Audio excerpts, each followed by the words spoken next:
Dans la clinique vétérinaire, l'odeur d'antiseptique flottait comme une promesse d'espoir et de peur mêlée. Adrien, 28 ans, serrait la laisse de Léo, son golden retriever, si fort que ses phalanges blanchissaient. « Il va s'en sortir, n'est-ce pas » murmura-t-il, la voix brisée, les yeux fixés sur la porte où le vétérinaire avait disparu avec son compagnon à quatre pattes. Montmartre, Paris, octobre 2025. La pluie tambourinait doucement contre les vitres de la petite clinique nichée au coin d'une ruelle pavée. Adrien n'avait pas dormi depuis 2 jours, pas depuis que Léo, son fidèle ami depuis 8 ans, s'était effondré en pleine promenade, une patte tremblante, un gémissement déchirant. Léo était plus qu'un chien. Il était le dernier lien avec une vie qu'Adrien avait laissée derrière lui, un passé qu'il n'osait plus affronter. Français, né à Lyon, Adrien avait déménagé à Paris après une rupture brutale avec sa famille, qui n'avait jamais accepté son homosexualité. Léo, avec ses yeux dorés et son museau toujours prêt à quémander une caresse, était devenu sa famille, son refuge. La porte s'ouvrit, et Éloi, 32 ans, vétérinaire au regard perçant derrière ses lunettes rondes, apparut. Français, originaire de Bordeaux, il avait une présence à la fois rassurante et intimidante, un mélange de douceur et d'autorité. Ses cheveux bruns légèrement bouclés retombaient sur son front, et son sourire, discret mais sincère, semblait dire « tout ira bien ». Mais ce n'était pas Léo qu'il regardait en prononçant ces mots. C'était Adrien. « Votre chien va bien », dit Éloi, sa voix grave résonnant dans la pièce. Une simple entorse, rien de grave. Quelques jours de repos, et il gambadera comme avant. Adrien soupira, un poids immense quittant ses épaules. Mais Éloi s'approcha, ses yeux scrutant le visage d'Adrien avec une intensité qui le déstabilisa. « Par contre, vous n'avez pas l'air bien. » Adrien cligna des yeux, pris au dépourvu. « Moi ? Je vais bien. C'est juste Léo qui m'inquiétait. » Mais sa voix tremblait, et il savait qu'il mentait. Éloi s'assit sur une chaise à côté de lui, croisant les bras, son regard ne lâchant pas celui d'Adrien. « Vous n'avez pas dormi, n'est-ce pas ? Et je parie que vous n'avez pas mangé non plus. » Adrien détourna les yeux, gêné. Comment cet homme, qu'il venait à peine de rencontrer, pouvait-il lire en lui aussi facilement? Éloi se leva et revint avec un verre d'eau. « Tenez, et asseyez-vous correctement, vous allez finir par vous effondrer. » Il y avait dans sa voix une douceur autoritaire, celle d'un homme habitué à prendre soin des autres, humains ou animaux. Adrien obéit, presque malgré lui. Il but une gorgée, sentant le regard d'Éloi peser sur lui. « Pourquoi vous faites ça » demanda-t-il enfin, sa voix à peine audible. « Je ne suis pas votre patient. » Éloi sourit, un sourire qui semblait cacher 1000 pensées. « Peut-être pas. Mais je ne peux pas laisser quelqu'un repartir d'ici en ayant l'air aussi perdu que vous. » Il marqua une pause, puis ajouta « Et puis, Léo m'a dit que vous aviez besoin d'un peu d'attention, vous aussi. » Adrien éclata d'un rire nerveux, surpris par la légèreté de la remarque. Léo, allongé sur un tapis à côté, remua la queue comme pour approuver. Pour la première fois depuis des jours, Adrien sentit une chaleur dans sa poitrine, un éclat d'espoir qu'il n'avait pas ressenti depuis longtemps. Mais ce moment de légèreté fut de courte durée. En quittant la clinique, Adrien reçut un appel. Une voix familière, celle de son frère aîné, Marc, qu'il n'avait pas entendu depuis 3 ans. « Adrien, il faut qu'on parle. Papa est malade. » Le ton était sec, presque accusateur, comme si la maladie de leur père était une faute qu'Adrien devait réparer. Il raccrocha, le cœur lourd, et serra la laisse de Léo un peu plus fort. Éloi, qui l'avait raccompagné jusqu'à la porte, remarqua son changement d'expression. « Tout va bien ?» demanda-t-il, une main posée sur l'épaule d'Adrien. Ce simple contact, léger mais ferme, fit vaciller Adrien. Il voulait répondre « oui », mais les mots restèrent coincés dans sa gorge. À la place, il secoua la tête et murmura « je ne sais pas ». Éloi ne le pressa pas de questions. Il se contenta de lui tendre une carte avec son numéro personnel. « Si vous avez besoin de parler, ou si Léo a besoin d'un check-up, appelez-moi. » Adrien prit la carte, ses doigts effleurant ceux d'Éloi. Ce bref contact lui donna l'impression que le monde, pour un instant, cessait de s'effondrer. De retour dans son petit appartement parisien, Adrien s'assit sur son canapé, Léo à ses pieds. La carte d'Éloi reposait sur la table basse, comme une promesse silencieuse. Mais l'appel de son frère résonnait encore dans sa tête, ravivant des blessures qu'il pensait avoir enfouies. Pourquoi maintenant? Pourquoi, après tout ce temps, sa famille revenait elle dans sa vie? Et pourquoi, face à Éloi, sentait-il quelque chose qu'il n'avait pas ressenti depuis des années? Une étincelle, un danger, un désir? Il ne savait pas encore que cette rencontre avec Éloi n'était que le début d'un chemin semé d'émotions brutes, de révélations douloureuses et d'un amour qu'il n'avait jamais osé espérer. Les jours suivants, Adrien tenta de reprendre le cours de sa vie, mais l'appel de son frère le hantait. Il évitait son téléphone, craignant un autre message, une autre demande de renouer avec une famille qu'il avait rejetée. Léo, fidèle à lui-même, semblait sentir son trouble et rester collé à lui, posant sa tête sur ses genoux dès qu'il s'asseyait. Mais même la présence de son chien ne suffisait pas à apaiser la tempête dans son esprit. Un soir, alors que la pluie tombait à nouveau sur Paris, Adrien retrouva la carte d'Éloi dans la poche de son manteau. Il hésita, le bout de ses doigts caressant le papier. Appeler un inconnu pour parler de ses problèmes? C'était absurde. Pourtant, quelque chose dans la voix d'Éloi, dans son regard, l'avait marqué. Il composa le numéro. Allô? La voix d'Éloi était chaude, même à travers le téléphone. Adrien bafouilla, soudain gêné. C'est Adrien. Le gars avec le Golden Retriever. Éloi rit doucement. Je me souviens de vous, Adrien. Comment va Léo? Et vous? Ils parlèrent pendant des heures. Éloi raconta des anecdotes sur ses patients à quatre pattes, sur sa vie à Bordeaux avant de s'installer à Paris, sur son amour pour les longues promenades au bord de la Seine. Adrien, d'abord réticent, finit par se confier. Il parla de sa famille, de la douleur d'être rejeté à 20 ans, de sa solitude à Paris. Éloi écoutait, sans juger, posant des questions qui montraient qu'il comprenait, vraiment. Vous savez, dit Éloi après un silence, parfois, les gens qu'on aime nous font du mal sans le vouloir. Mais ça ne veut pas dire qu'ils ne peuvent pas changer. Adrien sentit une boule dans sa gorge. Il voulait y croire, mais la peur était plus forte. Le lendemain, poussé par un élan qu'il ne s'expliquait pas, Adrien retourna à la clinique avec Léo, sous prétexte d'un contrôle. Éloi l'accueillit avec un sourire qui fit battre son cœur plus vite. « Vous n'abandonnez pas facilement, hein ?» plaisanta le vétérinaire. Mais ses yeux, toujours aussi perçants, semblaient chercher autre chose dans ceux d'Adrien. Ils commencèrent à se voir plus souvent, d'abord sous des prétextes liés à Léo, puis pour des cafés, des promenades dans les jardins des Tuileries. Éloi avait une manière de parler qui rendait tout plus léger, même les souvenirs les plus douloureux. Pourtant, Adrien sentait une tension grandir en lui. Chaque sourire d'Éloi, chaque contact accidentel, éveillait en lui un désir qu'il avait longtemps refoulé. Il avait aimé avant, bien sûr, mais jamais comme ça, jamais avec cette intensité, ce mélange de peur et d'espoir. Un soir, alors qu'il partageait une bouteille de vin dans un petit bistrot près de la place du Tertre, Éloi posa une question qui changea tout. « Adrien, pourquoi tu te retiens ?» Adrien, déstabilisé, renversa presque son verre. « Me retenir? De quoi ?» Éloi se pencha vers lui, son regard sérieux. « De vivre. De ressentir. De laisser quelqu'un t'aimer. » Adrien sentit son cœur s'arrêter.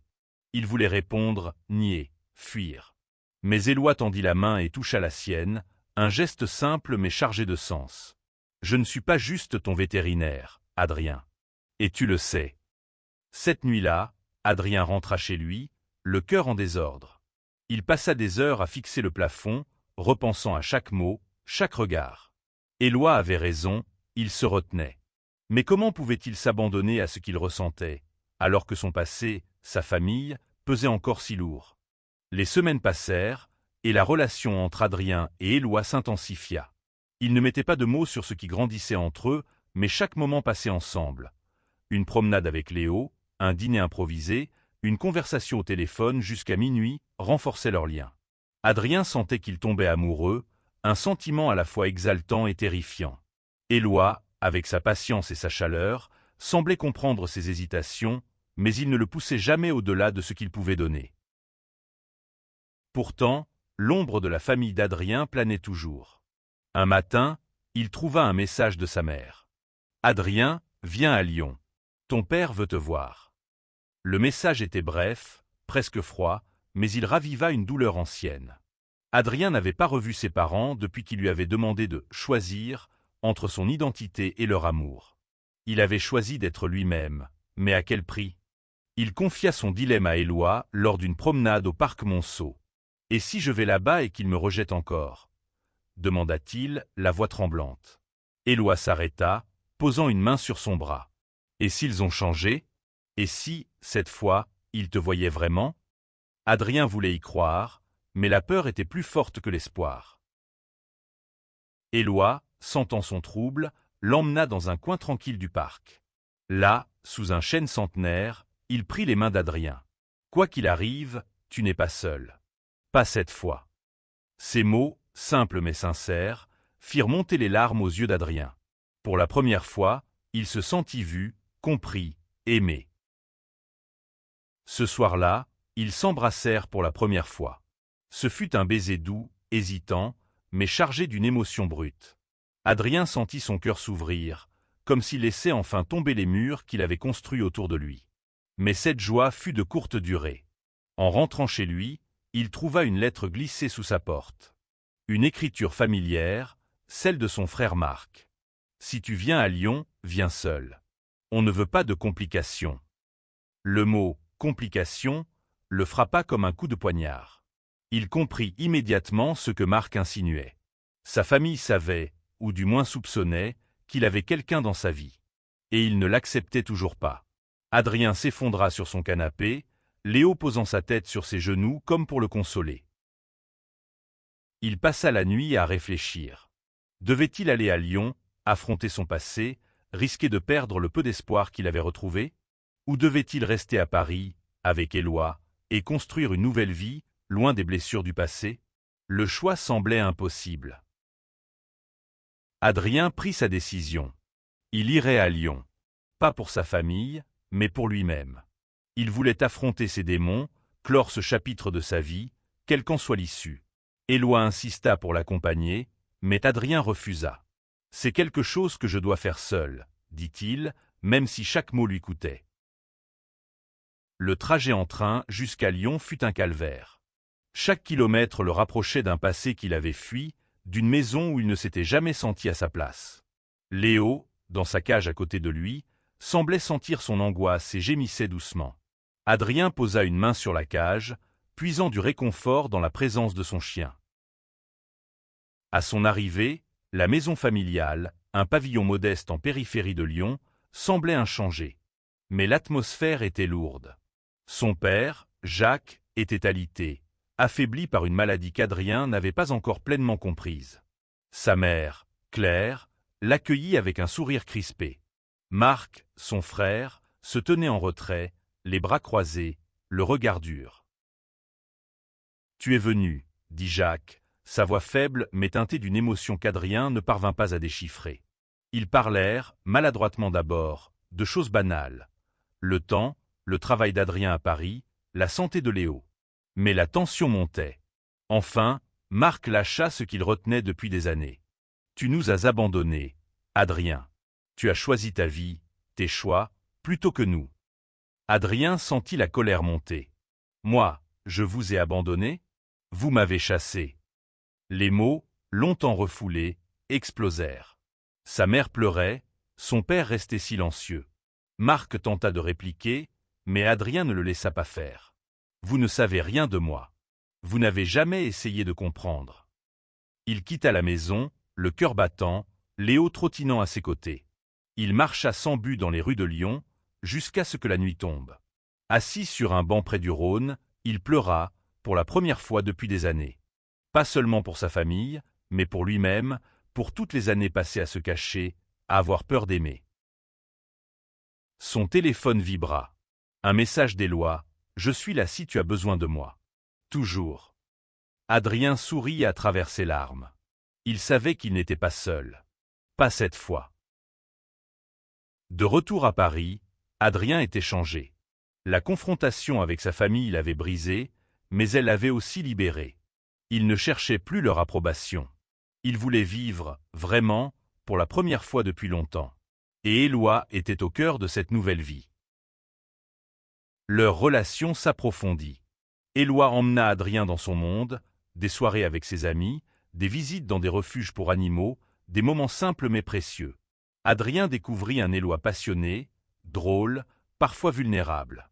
Il apprit que lui aussi avait ses blessures, un coming out difficile, une carrière de vétérinaire choisie par passion, mais aussi pour fuir une famille étouffante.